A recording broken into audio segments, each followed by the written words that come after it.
د خالد ابن ولید او سعد ابن ابي وقاص رضی الله عنهما ترمنځ یو کوچنی باس یا جنجال وشه.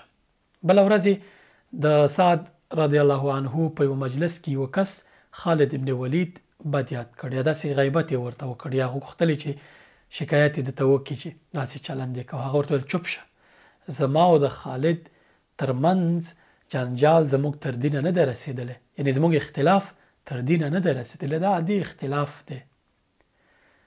د نیکو خلکو او د درنو خلکو اختلاف هم درون وي، دښمنۍ باندې نه اخلي.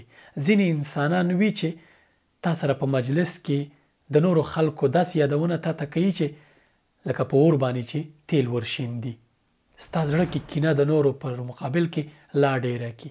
کوچنی بحث تا منځ کې شوی، کوچنی خبره شوی، خو دوی تیل وراچي. دوی په حقیقت کې انساني شیطانان دي. دوی باید دغسې چوپ کړی شي. چوپ شه، زموږ اختلافات دومره لوی نه دي چې ته زموږ ترمنځ دښمنۍ ته لاره هواروي. ځینې انسانان عادت یې وي چې دغه شیطانتونه وکړي، نو ته که واقعا درون انسان یې دوی چوپ کړه او مه پرېږده چې د شیطان وظیفه ادا کړي، ستا په زړه کې د خلکو کرکه او کینه زیاته کړي. د دې سره که ته دا کار وکړې ښایي چې ته درون انسان یې. درانه انسانانو اختلافات هم درانه یي، سپک نه یي. سپکو انسانانو ته اجازه مه ورکوه چې خلکو کینه ستا زړه کې لا ډیره کړي او په زړه کې دې په اور باندې تیل در وشیندي.